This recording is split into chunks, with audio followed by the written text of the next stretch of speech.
So what is a succubus? A succubus is every part of you that you ignore, all the seeds that you sling around ignorantly. And that happens, you plant seeds with every thought, of course, because you birth or create, I don't know if we should say birth, but you create or spark reality with each thought. Because anytime you think about, even if you're being self-conscious, like about how you look in public and you have the image of your head, how you think that you're being perceived in that moment, you are creating this ulterior existence. And the more you give it energy, the more it's crystallized, and it crystallizes you, because the more you're focusing on this parallel that you've created. So if you are to constantly ignore a part of you in one way or another, and you're constantly giving off creativity, this raw sexual energy by way of throwing seeds around, because I mean, even if you are the female in this situation and you are being the succubus or being the vessel for the succubus, you still get raped too, because basically energy is being ripped through you. So both of you are being raped in the scenario. So either way, this is still, you have to look at it like a battery pack, a duality sense. If you are in that position where you are with someone that is your Haru, your heart, your guru, your reflection of your heart, your squared reflection of your heart, if that's who you are, or cubed, however you want to look at it, if that's who you're with and you're in that duality, that situation, then you are a battery pack. So wasting his seed is wasting your seed, because again, you are your own ancestors, and this thing is going on forever in a cyclical fashion. And the more shattered you become, the more, basically you're focusing on 2D, those thoughts, those things that are not even in the 3D, focusing on flat things, more things that are so non-holistic, I guess you could say, so fragmented in such a piece that their experience is one of experiencing lack, more lack. So the succubus itself is this part of you that you're giving off and ignoring. They usually embody whatever it is that, the traits that you exhibit that you don't deem to be wholesome or complimentary, what have you. And you're leaning on each other. It's a crutch situation. You're in the paradigm of duality if you're with an external person like that.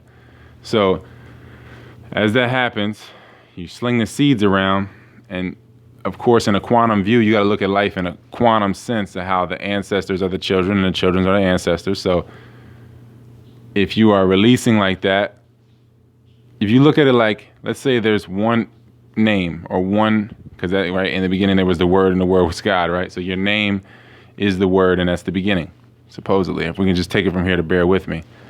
That you have this one energy that has its name, and then it's fragmented into a bunch of different names, and that entity can basically just give up your will and your responsibility to these different pieces of you. So any of those entities, if they get out of line of universal law, that'll basically be a sinkhole in the energy, and it'll basically be a paradox where the energy is beginning to eat itself or convert itself in a sense, because now instead of having, say, 20 people in a family, if one person becomes this sinkhole in one way or another, heroin addict or however they are, even whatever, even if they're an attention whore, it's a sinkhole. So that pulls the energy through to that person, and then the dimensions that their focus is residing in. And so and that happens if you have kids blindly, and then you give them their responsibility, and then they have kids from that state of being, and then you come back at that even greater sense of lack.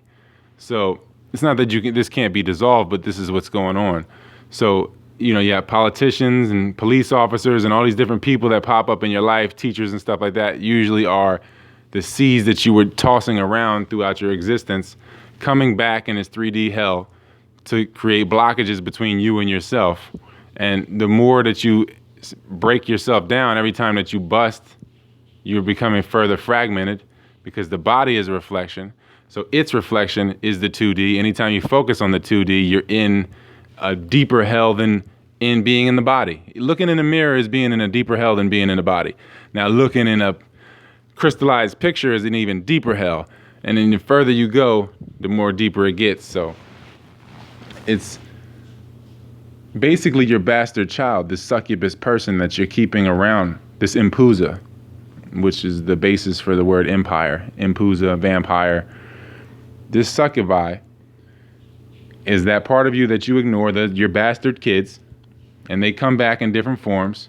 Because think about it, the people that lock you up, usually, typically, if you get locked up or something, it's going to be a cop or somebody that enforces some supposed law and you don't know that person, and if you did, you probably would get off. So it's really all about the people that you don't know coming to do things to you because of the things that you ignore that you do. So as you give energy into the succubi, they take that, convert it, put it in the third dimension, create more seeds in this third dimension to keep you caught up in this same scenario for eternity and eternity. Because again, the body is like the chemtrail and the energy is unseen. The true energy is unseen. It's like the spark from the light. It's not the energy itself. It's not the light itself. So that light itself has become self-actualized to where it wants to exist. That's the succubus. That's the part of you that you ignore. That is the Lucifer. So as you feed into that, you only expand that reflection. So then it's 7 billion people on Earth now. And then as you change your perspective on your life, there's smaller and less people in your life and less people on Earth, and the world is small, and all that begins to happen for you because you're looking at life, you're seeing life, you stop looking at life. So, your bastard children return to you upon focusing on your breathing. And as you do that, people die around the world, and you return to one, to be at peace. And that is basically integrating or fathering the bastard children within you and around you.